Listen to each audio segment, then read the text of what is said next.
إن الحمد لله نحمده ونستعين به ونستغفره ونعوذ بالله من شرور أنفسنا وسيئات أعمالنا من يهده الله فلا مضل له ومن يضلل فلا هادي له أشهد أن لا إله إلا الله وحده لا شريك له وأشهد أن محمدا عبده ورسوله صلى الله عليه وعلى آله وأصحابه وسلم تسليما كثيرا يا أيها الذين آمنوا اتقوا الله حق تقاته ولا تموتن إلا وأنتم مسلمون يا أيها الناس اتقوا ربكم الذي خلقكم من نفس واحدة وخلق منها زوجها وبث منهما رجالا كثيرا ونساء واتقوا الله الذي تساءلون به والأرحام إن الله كان عليكم رقيبا يا أيها الذين آمنوا اتقوا الله وقولوا قولا سديدا يصلح لكم أعمالكم ويغفر لكم ذنوبكم ومن يطع الله ورسوله فقد فاز فوزا عظيما أما بعد فإن أصدق الحديث كتاب الله تعالى وخير الهدي هدي محمد صلى الله عليه وسلم وشر الأمور محدثاتها فإن كل محدثة بدعة وكل بدعة ضلالة وكل ضلالة في النار أما بعد. Jemaah Jumat yang semoga dirahmati oleh Allah Subhanahu wa taala. Allah Subhanahu wa taala berfirman, Alif Lam Mim. Ahasiban nasu an yutraku an yaqulu amanna wa hum la yuftanun. Apakah orang mengira bahwa setelah mereka mengucapkan kami beriman kepada Allah Subhanahu wa taala, kemudian kami tidak mengujinya? Sesungguhnya ujian iman ada, dan ujian seseorang sesuai dengan kadar keimanannya. Maka Nabi sallallahu alaihi wasallam bersabda, asyaddul bala al-anbiya, yang paling besar ujiannya adalah para nabi. Tsummal amsalu fal amsal, kemudian orang yang paling menyerupai nabi dan orang yang paling menyerupai Nabi sallallahu alaihi wasallam. Dan ujian ini datang bersamaan dengan keyakinan, bersamaan dengan iman. Semakin tebal iman, maka semakin besar ujian yang akan menimpa. Dan itulah yang dialami oleh para nabi, para sahabat, dan orang-orang saleh ridwanullahi alaihim. Keimanan yang tertanam di dalam hati, akidah yang kuat, tauhid, itu selalu akan diperhadapkan terhadap ujian-ujian. Apakah betul-betul kita mengesahkan Allah Subhanahu wa taala ataukah tidak? Ujian sakit, kita diberikan ujian. Apakah kemudian kita akan kembali kepada Allah, akan meyakini bahwa tidak ada yang terjadi kecuali Allah lah yang telah menginginkan? Apakah kita akan meyakini bahwa sesungguhnya penyakit yang saya derita tidak ada yang bisa menyembuhkan kecuali Allah Subhanahu wa taala? Kita ditimpakan kesempitan hidup agar kita kembali kepada Allah dan menguatkan keyakinan kita bahwa yang bisa mengangkat saya dari kesulitan hidup yang sedang saya hadapi hanyalah Allah Subhanahu wa taala. Tauhid, akidah selalu akan diuji oleh Allah Subhanahu wa taala. Itulah yang dialami oleh para sahabat ridwanullahi alaihi. Abu Bakar radhiyallahu anhu, kekasih Nabi sallallahu alaihi wasallam, sahabat yang paling mulia di antara semua sahabat, orang yang paling mulia setelah para nabi di muka bumi ini, yaitu Abu Bakar radhiyallahu anhu. Ujiannya sangat berat. ujian yang sangat berat dihadapi oleh beliau. Bayangkan iman pada saat itu. Ketika Nabi SAW menyampaikan bahwa dirinya seorang nabi, seorang utusan Allah, dan sahabatnya yaitu Abu Bakar radhiyallahu anhu adalah termasuk orang yang pertama kali mempercayai. Bayangkan iman pada saat itu. Ketika semua orang mendustakan Nabi sallallahu alaihi wasallam, maka iman Abu Bakar membenarkan Nabi sallallahu alaihi wasallam. Ketika semua orang mengolok-olok, mengejek Nabi sallallahu alaihi wasallam, maka Abu Bakar dengan imannya mempercayai Nabi sallallahu alaihi wasallam. Peristiwa Isra dan Mi'raj. Subhanalladzi asra bi'abdihi lailan minal masjidil harami ilal masjidil aqsa, yang telah memperjalankan hambanya sebagian dari malam dari Masjidil Haram ke Masjidil Aqsa, sebagian malam. Kemudian Nabi menyampaikan peristiwa tersebut. Orang-orang kafir Quraisy pada saat itu menertawakan. Tidak ada orang yang menganggap Nabi SAW pada saat itu kecuali mereka akan menganggapnya sebagai orang gila. Orang gila mana mungkin dalam sebagian malam berjalan dari Masjidil Haram ke Masjidil Aqsa, di mana orang-orang kafir Quraisy mengatakan pada saat itu, kita saja menempuh perjalanan 1 bulan. Ini dia dari Masjidil Haram ke Masjidil Aqsa hanya sebagian malam. Maka orang-orang kafir pada saat itu mengatakan, baiklah, sekarang kamu ceritakan, karena kamu menganggap kamu dari Masjidil Aqsa, ceritakan kepada kami bagaimana bentuknya Masjidil Aqsa. Nabi SAW kurang bisa menceritakan, karena beliau diperjalankan pada waktu malam dan fokusnya bukan pada masjidnya. Maka subhanallah, Allah menghadirkan Masjidil Aqsa di hadapan Nabi SAW. Kemudian dilihatnya dan diceritakan dengan sempurna. Orang-orang kafir ini meskipun tetap tidak masuk akal, tapi mereka heran, kok bisa dia menceritakan dengan detail dan persis. Maka mereka pergi ke Abu Bakar, pergi kepada Abu Bakar, mengatakan, sahabatmu mengatakan bahwa semalam dia berangkat dari Masjidil Haram menuju Masjidil Aqsa, kemudian kembali pada malam itu juga. Bagaimana menurutmu? Apa kata Abu Bakar? Kalau Nabi SAW yang mengucapkan, berarti dia benar. Berita yang dia sampaikan dari langit turun ke bumi, saya percaya. Kenapa saya tidak percaya terhadap berita yang terjadi di bumi? Kalau dia berjalan dari Masjidil Haram ke Masjidil Aqsa, berita kejadian yang terjadi di bumi, yang dia beritakan dari langit saja, wahyu dari Allah turun ke bumi, saya percaya. Bagaimana mungkin saya tidak percaya terhadap kejadian yang dia ceritakan, yang dia alami di bumi? Subhanallah. Coba bayangkan bagaimana imannya Abu Bakar. Kira-kira kita kalau ada sahabat dekat kita sangat mempercayainya, tiba-tiba di pagi hari dia mengatakan, subhanallah, tadi malam saya dari umrah, saya dari haji, saya tawaf, saya ziarah ke sini. Kita meskipun sahabat, tidak akan pernah kita mempercayai. Kita paling akan mengatakan, kamu kayaknya mimpi, kamu kayaknya menghayal. Tapi tidak dengan Abu Bakar.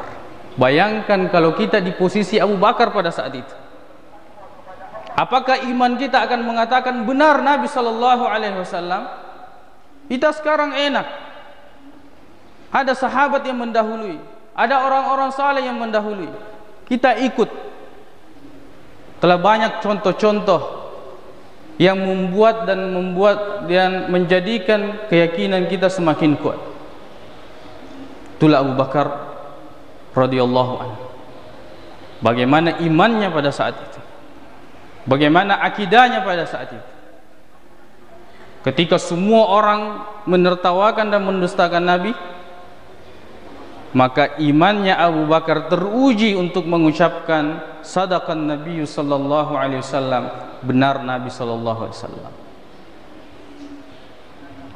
Apakah akidah tauhid kita sudah teruji seperti terujinya akidah dan tauhidnya Bilal ibn Rabah? Bilal ibn Rabah masyhur, seorang budak berkulit hitam dari Ethiopia, Afrika. Bagaimana ujian iman? Dia pertama kali bekerja dan dibawa, karena dia seorang budak, maka dia dibawa majikan Umayyah ibn Khalaf, seorang paling kaya di Mekah pada saat itu. Bilal ibn Rabah bukan orang yang sombong, karena orang-orang budak pada saat itu juga saling bersaingan. Kalau ini kerja di majikan yang tidak terlalu kaya, maka akan saling bersaingan dengan majikan yang kerja di orang yang lebih kaya. Tapi Bilal ibn Rabah tidak seperti itu, memiliki akhlak yang baik. Maka terdengar bahwa dia beriman. Dia beriman kepada Rasulullah SAW. Maka mulailah pada saat itu dia disiksa, diikat, dijemur di bawah terik matahari, bahkan sesekali diikat dan diseret, ditarik dan dipukuli oleh anak-anak dan remaja di pinggiran kota Mekah pada saat itu. Apa yang diucapkan? Ahad, Ahad, Allah Maha Esa, Allah Maha Esa, dialah Allah yang berhak disembah, tidak ada Tuhan yang lain. Ahad, Ahad. Karena Umayyah ibn Khalaf sudah sangat marah, kemudian dia membaringkan Bilal ibn Rabah, ngambil batu yang besar di tengah terik matahari yang sangat panas, kemudian dia tindihkan di dadanya. Kemudian dia, apa kata Bilal ibn Rabah? Ahad, Ahad, Allah yang Maha Esa, Allah yang Maha Esa. Di antara orang-orang beriman yang lain itu sudah ada yang rela mengatakan kalimat meskipun di dalam hatinya tetap beriman, tapi tidak dengan Bilal ibn Rabah. Hati dan lisannya sama, tetap dia mengesahkan Allah Subhanahu wa ta'ala, sampai terdengar kabarnya oleh Abu Bakar radhiyallahu anhu. Abu Bakar termasuk orang yang paling perhatian pada saat itu dengan orang-orang yang beriman. Bagaimana tidak? Dia adalah termasuk orang Islam, termasuk orang yang paling pertama masuk Islam. Maka dia mendengarkan kabar Bilal ibn Rabah, dan Umayyah ibn Khalaf majikannya sudah bosan menyiksa, akhirnya dia bawa untuk jual. Kemudian Abu Bakar lewat dan mengatakan, apakah kamu tidak kasihan dengan si miskin ini? Kata Umayyah ibn Khalaf, kau yang telah merusaknya, sekarang terserah, kau mau beli saya akan jual. Kemudian dia menjualnya dengan 5 atau 7, ada yang mengatakan 9 timbangan emas. Satu timbangan emas itu kira-kira 29 sampai 30 gram emas. Jadi kalau satu itu sama dengan kurang lebih 14 juta. Kalau 500.000 1 gram. Saya membelinya dengan 5 timbangan emas.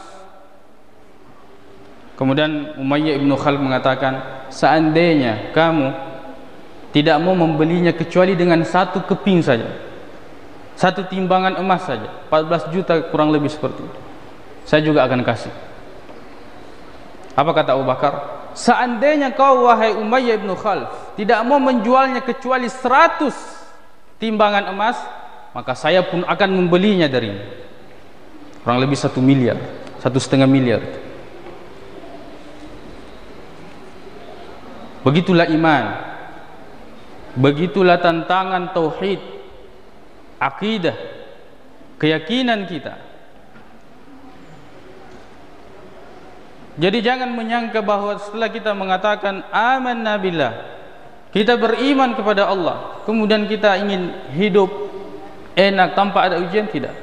Semakin kita beriman, semakin besar ujian dan semakin besar ganjaran di sisi Allah Subhanahu wa taala. Khubayb ibnu Adi, seorang sahabat Nabi sallallahu alaihi wasallam yang mati di tiang salib, yang dipanah, dicabik-cabik dengan pedang,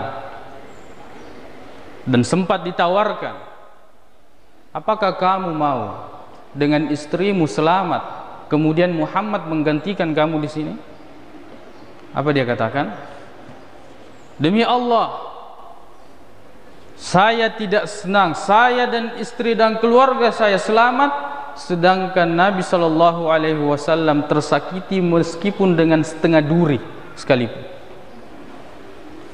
Iman, akidah, tauhid, kepercayaan kepada Allah Subhanahu wa taala. Dan kita belum pernah mendapatkan masa-masa seperti itu, di mana pedang sudah di leher, telah masuk di setengahnya telah masuk, kemudian kita ditawarkan, sekarang kamu mau keluar dari Islam ataukah kamu mati? Kita belum pernah menghadapi ujian seperti itu. Maka jangan pernah remehkan nilai-nilai tauhid. Jangan pernah remehkan akidah. Jangan pernah remehkan kesyirikan. Telah banyak orang-orang yang memperjuangkan harta bahkan nyawa untuk akidahnya, untuk kepercayaannya, untuk keyakinannya, sedangkan kita begitu mudah sakit ke dukun, mengalami kemunduran bisnis atau usaha, pergi kepada orang yang tidak pintar, kemudian menanyakan hal-hal apa yang terjadi, apa yang seharusnya saya lakukan, diberilah ini dan diberilah itu. Kita jual akidah dan keyakinan kita hanya karena harta, hanya karena kesehatan, di mana kita ini dimiliki, kita dengan apa yang kita miliki dikuasai oleh Allah Subhanahu wa taala. Jangan pernah meremehkan tauhid dan jangan pernah menganggap enteng kesyirikan. Aqulu qouli hadza astaghfirullah.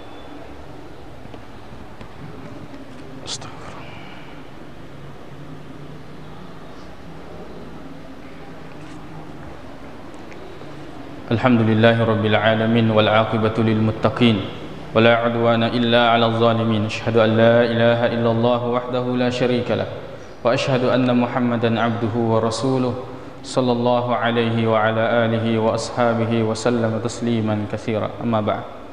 Jamaah Jumat yang semoga dirahmati oleh Allah Subhanahu wa taala. Banyak kisah, banyak teladan dari para sahabat ridwanullahi alaihim, bahkan para nabi disiksa. Utusan Allah, kekasih Allah, orang yang paling dekat dengan Allah disiksa, diejek, dianggap sebagai orang yang gila, dianggap sebagai penyihir. Di antara nabi ada yang ditinggalkan oleh anaknya, di antara nabi ada yang ditinggalkan oleh istrinya, di antara nabi ada yang ditinggalkan oleh orang tuanya. Untuk apa? Untuk tauhid, untuk mengesahkan Allah Subhanahu wa taala. Kita alhamdulillah belum pernah menghadapi ujian-ujian yang seperti itu. Itu adalah nikmat yang sangat besar. Maka pertanggungjawaban di hadapan Allah akan semakin besar. Kita tidak menghadapi ujian sebesar itu, tapi begitu gampang akidah ini kita jual, keyakinan ini kita jual, tauhid kita di ujung tanduk. Sedikit saja kita sakit, sudah jual akidah. Sedikit saja harta kita berkurang, jual akidah. Sedikit saja kita memiliki keyakinan dari urusan-urusan dunia, jual akidah. Begitu gampang kita jual akidah, dan begitu berat pengorbanan para nabi dan para sahabat untuk memperjuangkan akidah dan tauhid pada Allah Subhanahu wa taala. Maka akhir zaman adalah puncak ujian. Yang paling harus kita perhatikan adalah keyakinan kita. Sudah banyak orang-orang yang ingin mengaburkan ini. Tentang agama mereka mengatakan semua sama. Tentang keyakinan mereka mengatakan semua sama. Tentang manhaj mereka mengatakan semua sama. Tentang pendapat mengatakan ikuti siapa saja. Berusaha mengaburkan, padahal al-haqqu wahidun la yata'addad. Kebenaran itu cuma satu, tidak lebih dari itu. Maka kita bermohon kepada Allah agar kita diberikan taufik untuk senantiasa mengesahkan Allah Subhanahu wa taala, mengikuti petunjuk Nabi sallallahu alaihi wasallam dan beramal sesuai dengan apa yang diinginkan oleh syariat kita, oleh Allah Subhanahu wa taala dan Rasulullah sallallahu alaihi wasallam. Allahumma ansuril Islam wal muslimin wa ahlikil kafarata wal musyrikin wa dammir a'da'aka a'da'ad din wa a'li kalimataka ila yaumiddin.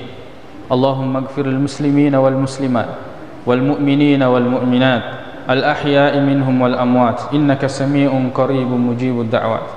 Allahumma arinal haqqa haqqa warzuqna ittiba'ah wa arinal batila batila warzuqna ijtinabah.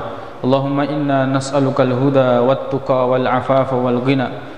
Allahumma inna nas'aluka ilman nafi'a wa 'amalan mutaqabbalan wa rizqan halalan tayyiba. Allahumma rabbana atina fid dunya hasanah wa fil akhirati hasanatan wa qina 'adzaban nar. Aqulu qawli hadza wa astaghfirullah li wa lakum wa akhiru da'wana anil hamdulillahi rabbil alamin wa aqimus. Sembah kalian hanya kepada Allah Subhanahu wa taala dan jangan kalian melakukan kesyirikan.